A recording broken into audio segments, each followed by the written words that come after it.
Okay, guys, we're gonna be back with another country made script review. But what this script review is going to be is it's going to be a mixture of a couple of skits. Okay, one of them being the whole thing when Larry done got Charlotte to apologize to Bethany, and Bethany told some she's not.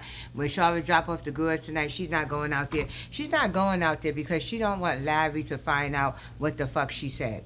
Okay, she don't want Larry to find out that okay. Charlotte went low with her. Charlotte did not just pull up and start calling her big old whale and all this. No. Charlotte asked her, why is it any of your business how big my house is? Why is that really getting on your nerve? And then Bethany started doing the shots. And then she was like, well, you're a statistic of your race. You're a prime example of a statistics of your race living above their means. And that's when Charlotte went lower and start calling her big ass well, and that she got the house so her fat ass could fit in it. That's exactly what Charlotte was saying to her. So your fat ass could fit in it. Since my apartment was ghetto, but now my house is a problem. Now it's like everything is an issue. And if Charlotte tell Larry what Bethany said about that, Larry is not going to ask for Charlotte to apologize to no fucking body, because Bethany is totally wrong and she knows she's wrong. Second thing is, and that's why her ass don't want to go outside. But even if Brooke overhears Larry telling Charlotte that she should apologize, Brooke will go off. Brooke will go off. How you gonna sit there and ask my mother to apologize when your wife in there says all this stuff to my mother and you never ever ask her to apologize to my mother? She done call my mother ghetto. She done call my mother broke. She done call my mother homeless. She done call my mother trash. She done call my mother some of everything.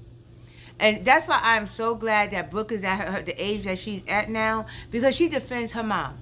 She defends her mom, and that's what she's supposed to be doing. Second skit is this whole thing with Jocelyn and Sonny that discuss who the stalker could be. See, this is why you lost your babies. Y'all can say whatever y'all want to say, and y'all could be, oh yeah, this is a crying time. This is fake babies, okay?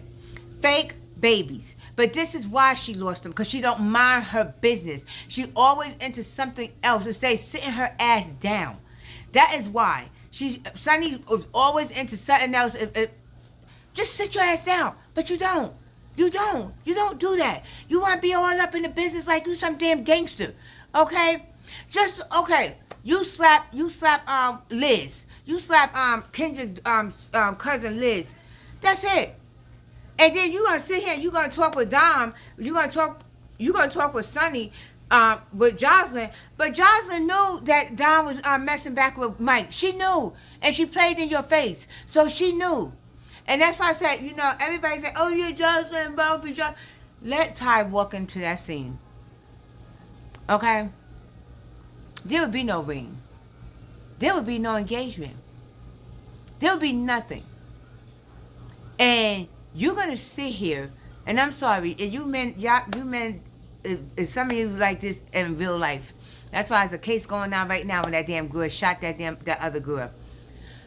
You men would sit here and let someone plot on a person, even if you're not 100% sure that.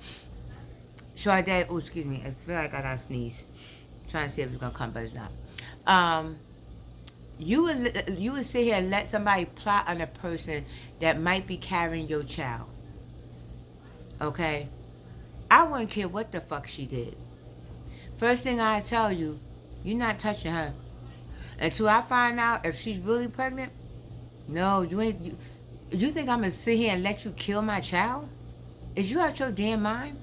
But see, that's why I said that big ass piece of lump shit on that couch, he ain't worth no damn prize. He is not a prize. Sade shouldn't have never even dealt with him, because he's not a prize. He's a piece of big ass lump Lord turd shit.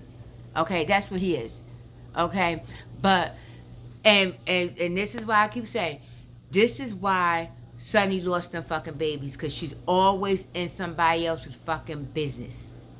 She always running around, always into somebody else's fucking business. Okay? And if you would set your ass down and did what you're supposed to do, maybe you wouldn't have lost the babies. But no, you're always in somebody else's fucking business. And then you want to act, oh yeah, because when I drop these babies, it's go sit your ass down. Sit your country ass down, okay? Cause you can even beat the damn man that was sleeping with your husband.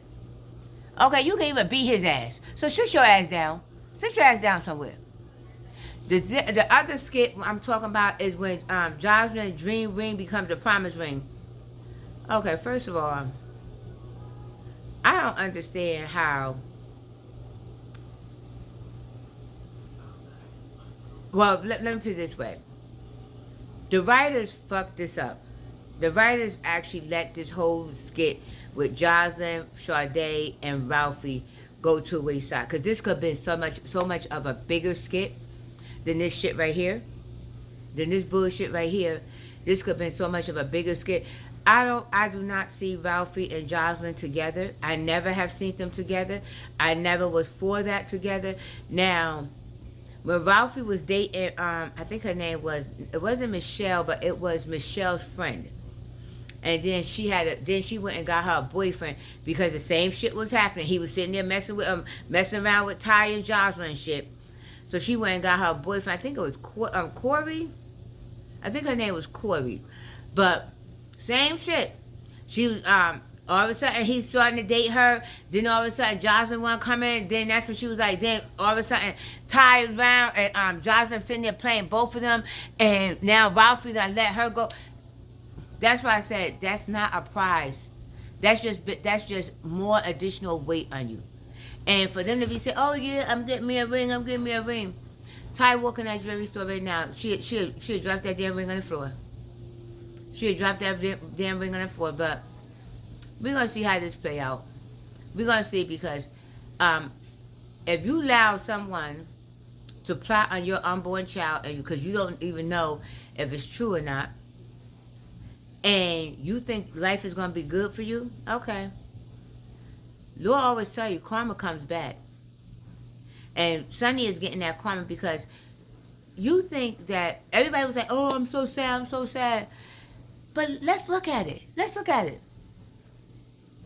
Babies came from her sneaking around with Mike when Mike was with Melissa. Her sneaking around with Mike after Mike, but wait, and mind you, in the beginning, y'all gotta look this shit back up. Karma comes back. Don't tell you how karma's gonna come back at you, but karma's gonna come back. Mike never wanted Sonny. Let's put that on the table. Mike, when he started messing with Melissa, he told Sonny that he is messing with somebody, that he is dealing with somebody, he's in a relationship with somebody. Sonny agreed to still deal with him, even though he told her. And y'all sit here and act like, oh, well, this is a fairy tale, and they, as long as them two talk, they could rekindle their love. Again, then y'all blame Dom. Dom let that broke ass fucker go. The last meeting that they had, Dom sat there and said, I don't know why I'm trying to hold on to someone that don't have a pot to piss in. You walking around with a Maybach that you can't afford. You walking around with these diamond chains that you need to give up and pawn so you can actually make ends meet. You walking around with these half-ass businesses that don't even flourish. They sit there. You got all these car washes that went under, and now you just have one, and that car wash ain't doing good because look, it's wintertime. Okay, and she told him, I'm done. I am done with you, Mike. I am done. There will be no going back. We will still do our businesses together, but that's it. Mike came to her. She didn't go to Mike. She did not go to Mike. Mike came to her. And see, and Sonny, because of Sonny, sitting there and wouldn't listen, that nothing went on between him and Melissa. But you had them insecurities, Sonny, because of you did that to Melissa. So you automatically thought Melissa was going to do it to you. And she didn't. That's what the problem was. You did that to Melissa, and so you automatically assumed that she was going to do that to you. But she didn't. So, but if you would mind your business, stay out of trouble, stay out of people's shit. And stop worrying about Dom, what Dom doing, because you mad because Mike called Dom a boss. Well, she was until the writers fucked her character up. But she was. Just like Amber used to be a boss, and now they fucked her character up. Got her sitting here playing a simp to a damn lady that couldn't even hold the restaurant up the float. And now she got all, and now you see why no one comes to that restaurant with molded croissants that you got sitting in the refrigerator, molded food that you got sitting in the refrigerator. Now you see why no one comes there. Now you see. And Dalen, that friendship with you and Anthony is over. But he's going to need you, Dalen. Believe me. He's going to need you before you need him. That's going to be the kicker, Dalen. Anthony's going to need you when Ben and his friend wipe his ass clean. He's going to need you before you need him. He came over by your house and you didn't even know he was coming. He came over unexpectedly, but you did welcome him with open arms. You tried to have conversations with him, and then when you come over to his house, he's looking at you like, "What the fuck you doing over here? What you want?" And that's why Dalen just let it go. Let it go, and like I said, 10 toes down. I'm telling you, Dalen. His light-skinned, no trusting, his light-skinned, no trusting ass is going to need you before you need him. Sometimes you gotta let friends go. You gotta let them go. You gotta stop entertaining them, and especially if you know that it's a one-sided friendship, let that shit go, because they would need you before you need them, and that's the whole kicker, Dalen. And I don't know why they still have Sarah on here, white girl Sarah. They trying to give her skit after skit. I don't even know why they have DC and Rosie on here. It's not entertaining. Them two is not entertaining. Okay? But they trying to keep these people on here. I'm like, come on.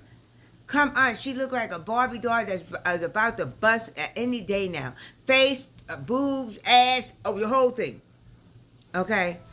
But at the end of the day, I'm like, come on, sometimes you gotta let people go.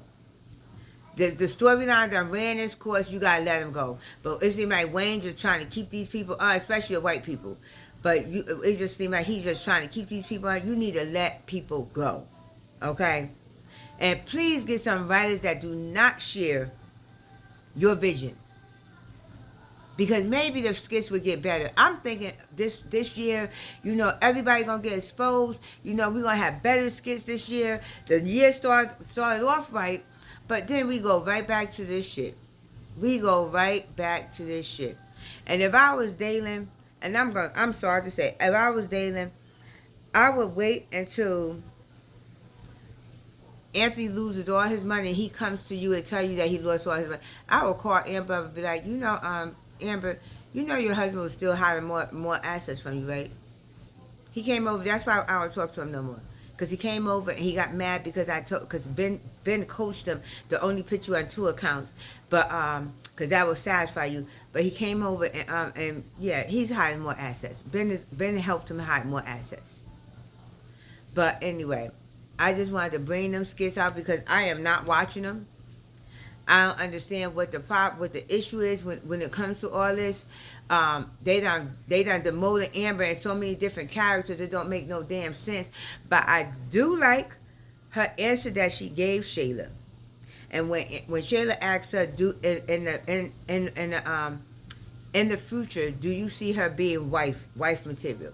Now, if you would ask me after all the shit you did to me, I would say, Shayla, I told you a long time ago, you is not gonna be nothing but a baby mama and a bottom feeder. So we're not gonna do this like we're friends, because we're not. I forgave you, but no, I ain't forget. So we're not gonna do this like we're friends. You're gonna always be a bottom feeder. That's in your nature. That's in you. Now you might get a guy that would talk you up to think that you're gonna be more, but you're not. You're always gonna be a bottom feeder. But I like what she said. She said, well, Shayla, believing in the Lord, anything's possible.